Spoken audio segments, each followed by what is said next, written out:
find yourself in danger, when you're threatened by a stranger, when it looks like you will take a licking, there is someone waiting who will hurry up and rescue you. Just call for Super Chicken. But if you're afraid, you'll have to overlook it.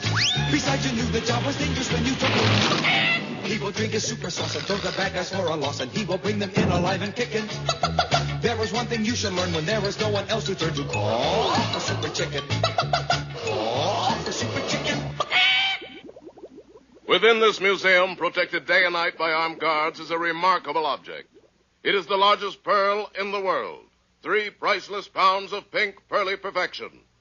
But in a dingy room over a nearby fish market is an even more remarkable object. 148-pound oyster. Yes, in reality, the oyster is the nickname of the world's most notorious pearl thief, who uses this shell as a combination disguise and hideout. Once inside his shell, the oyster is well-nigh impervious to attack. It's also a dandy place to store mushrooms. On this fateful day, the oyster entered the museum with but one goal in view. To purloin the pearl. His method was simplicity itself. My baby. Give me back my baby. Your baby, ma'am? Yes, I am that precious pearl's long-lost mommy. No kidding. Are you really? Yes, I'm the mother of Pearl. I guess it's all right, then. I don't know, Hornbeck. Come, Melville. Can we resist the mother's tears? I suppose you're right. And while the 2 soft-headed, hearted guards stood aside, the oyster snapped up the 3-pound pearl. Hey, that ain't no lady oyster. It ain't even a lady. It's the oyster. Get him. As all this was occurring, Henry Cabot Henhouse III and Fred, who in reality are Super Chicken and Fred, were taking their morning walk. As they reached the corner... Grab him, Fred. I've got him! Here, sir, or madam, you dropped your world's largest pearl. Oh, thanks. Nothing like a good deed to start the day off right, Fred. Hey, you with the feathers. Yes, officer? Have you seen an oyster pass this way? Yes, come to think of it. Why? 'Cause that's the oyster, and he just stole the world's largest pearl. They'll never catch him, Fred. Why? Oysters are too slippery. Fred, we have inadvertently aided a criminal to escape. We? No time to explain, Fred. This looks like a job for Super Chicken. Yeah. I'll slip into the super suit. You get the super sauce. Right. Dashing into a nearby phone booth, the plucky chicken began to change his clothes. Drat these buttons. Hello. Hello? Is Super Chicken there?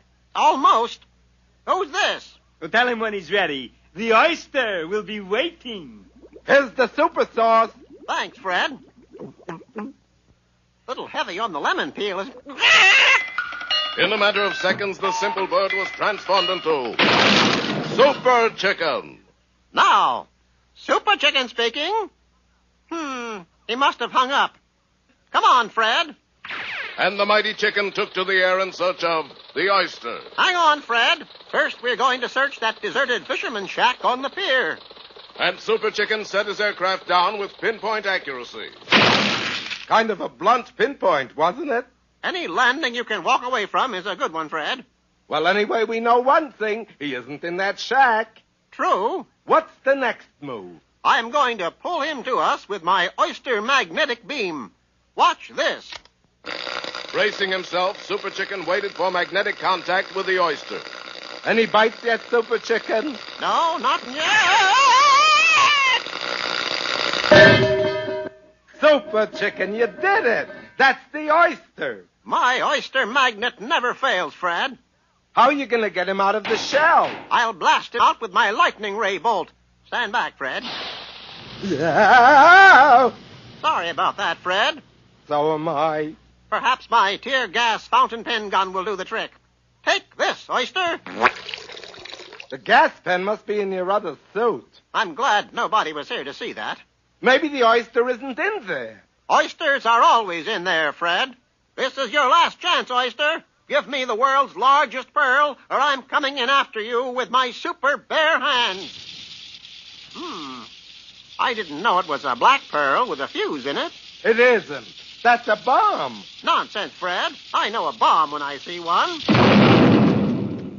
Let that be a lesson to you, Fred. Never trust an oyster. He's getting away. Good. Follow me. The mighty bird followed the oyster to every fish market and oyster bar on the waterfront. Then finally on the sands of Oyster Beach. I'll teach that stupid chicken to toy with an oyster. This cannon will stop him dead in his tracks. Did you hear what he said, Fred? No, you're the one with super hearing. He said he was going to shoot us down. But don't worry, Fred. Oysters are terrible shots. Fire! Let that be a lesson, Fred. Never trust an oyster. The fool should have known better than to cross the oyster. The pearl is mine. It's the end of the show, and Super Chicken has failed. Super Chicken, you did it. We've got the oyster and the pearl. Like I say, Fred, lightning always strikes skin deep. The pearl went back to the museum, and the oyster went to jail to serve every month with an R in it for the next 30 years. The mighty chicken had done it again. So when you hear that cry in the sky, you'll know it's Super Chicken. Lightning always strikes skin deep.